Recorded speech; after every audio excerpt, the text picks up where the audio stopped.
Hello students, জ্ঞানজ্যোতি coaching সেন্টারের পক্ষ থেকে তোমাদের সকলকে জানাই স্বাগত। আমি অসীম স্যার তোমাদের সোশ্যোলজি নিয়ে আজকে তোমাদের সাথে আলোচনা করব।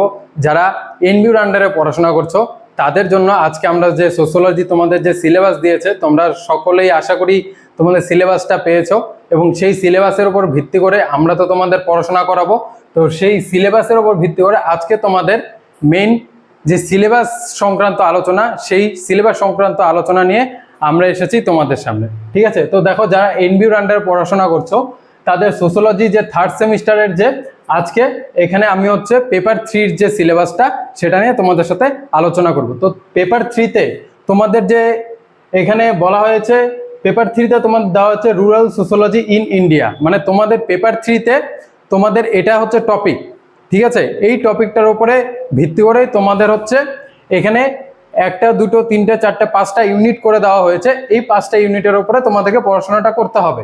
ঠিক আছে, তোমাদের মেন যে টপিকটা সেটা হচ্ছে রুরাল সোশ্যোলজি ইন ইন্ডিয়া, মানে আমাদের ভারতের যে গ্রামীণ যে সামাজিক ব্যবস্থাটা, সেই সামাজিক ব্যবস্থা, গ্রামীণের যে সামাজিক ব্যবস্থাটা সেটা নিয়ে আমাদের সোশ্যোলজিতে এইবারের টপিকটা আমাদের থার্ড পেপারে পড়তে হবে। ঠিক আছে, তো দেখো এই যে রুরাল সোশ্যোলজি ইন ইন্ডিয়া এর যে ফার্স্ট যে ইউনিটটা আছে সেই ইউনিটে কি বলা হয়েছে, তোমাদের যে টপিকটা দেওয়া হচ্ছে রুরাল সোশ্যোলজি। তো এই রুরাল যে সোশ্যোলজি আছে তার মধ্যে তোমাদের যে পড়াশোনাগুলো করতে হবে, তার যে বিষয়বস্তু সেগুলো দেওয়া হয়েছে তোমাদের ইংলিশে। দেখবে তোমরা তোমাদের যে পিডিএফটা দেওয়া হয়েছে কলেজ থেকে সেখানে দেখবে ইংলিশে দেওয়া আছে।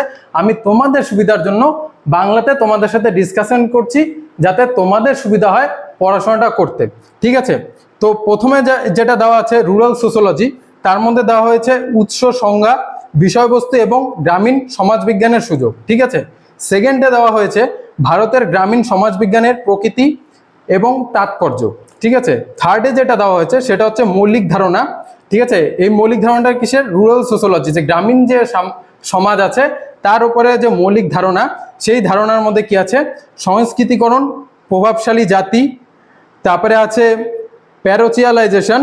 ঠিক আছে, সামাজিক সার্বজনীনকরণ, মহান ঐতিহ্য এবং সামান্য ঐতিহ্য। ঠিক আছে, তারপরে দেখো তোমাদের unit 2।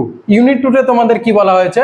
Rural social structure, economy and nature of change.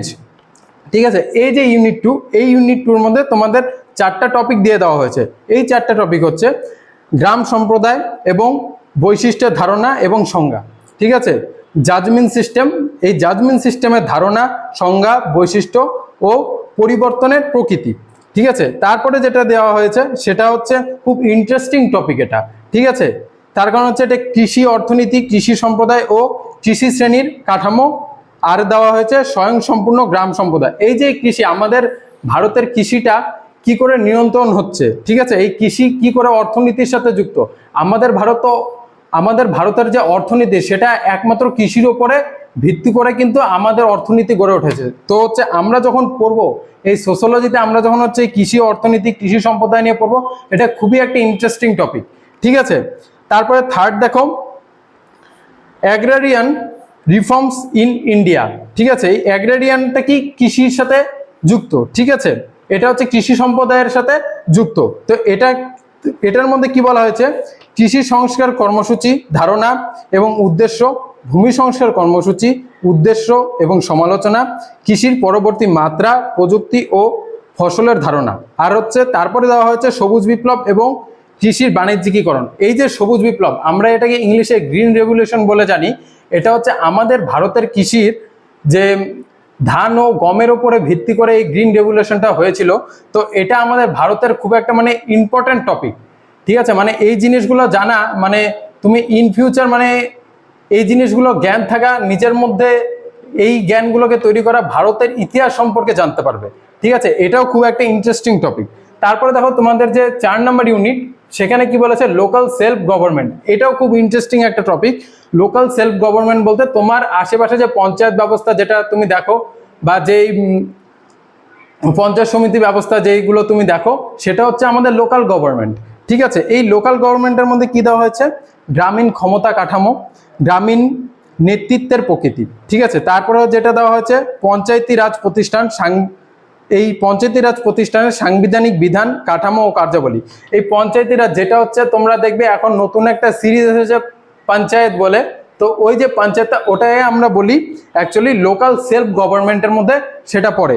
তো এই গভর্নমেন্টে কি করে কাজ করে, কি এর বিষয়বস্তু, এই সব জিনিসপত্র, এবং এই গভর্নমেন্টের দ্বারা আমাদের সমাজ ব্যবস্থাটা কিভাবে পরিচালনা হচ্ছে সেটা নিয়েই আমাদের এই টপিকটাও খুব ইন্টারেস্টিং। ঠিক আছে, তারপরে দেখো ইউনিট 5। ইউনিট 5-এ কি বলছে? Rural development. এই রুরাল ডেভেলপমেন্টের concept, definition, feature and objectives. ঠিক আছে, এর মধ্যে কি আছে? সমন্বিত গ্রামীণ উন্নয়ন কর্মসূচি, যেটা আইআরডিপি নামে পরিচিত। ঠিক আছে, তারপরে স্বকর্মসংস্থানের জন্য গ্রামীণ যুবকদের প্রশিক্ষণ, মানে আমাদের যে গ্রামীণ যুবকরা আছে, যেমন শহরের যুবকদের কাছে হাতে অনেক কাজ থাকে, ঠিক আছে, কিছু না কিছু কাজ থাকে, কিন্তু গ্রামীণ যুবকদের কাছে কি সেই রকম ভাবে কোনো কাজ থাকে না। তো তাদেরকে স্বাবলম্বী করার জন্য তাদেরকে কিছু প্রশিক্ষণ দেওয়া হয়। ঠিক আছে, মানে এই আমাদের গভর্নমেন্টের থেকে অনেক সময় অনেক কিছু প্রশিক্ষণ দেওয়া হয়ে থাকে। তো সেই জিনিসটাই এখানে আলোচনা করা হবে, যে কি করে আমাদের গ্রামীণ অর্থনীতিতে, ঠিক আছে, যুবকদের কিভাবে প্রশিক্ষণ দেওয়া হচ্ছে এবং তাদের কি করে কাজে নিযুক্ত করা হচ্ছে, তাদের ভবিষ্যৎ কি করে তৈরি করা হচ্ছে তার উপরে। ঠিক আছে, এটাও খুব ইন্টারেস্টিং টপিক। তারপর হচ্ছে স্বর্ণ জয়ন্তী গ্রাম স্বরোজগার যোজনা। আর নেক্সট হচ্ছে মহাত্মা গান্ধী জাতীয় গ্রামীণ কর্মসংস্থান গ্যারান্টি আইন। ঠিক আছে, এই হচ্ছে তোমাদের টপিক, যেটা হচ্ছে তোমাদের এই 5টা ইউনিটের মধ্যে এই টপিকগুলো নিয়ে তোমাদের এইবারে সোশিওলজিটা পড়তে হবে। ঠিক আছে, তো তোমরা অনেকেই হচ্ছে ভাববে যে এই যে আমাদের এই জিনিসগুলো দেওয়া হয়েছে, rural sociology of in India, তো এইগুলো আমরা কোথায় পাবো, কি করে পড়বো, কোথার থেকে নোটস পাবো, কি করে নোটস তৈরি করব।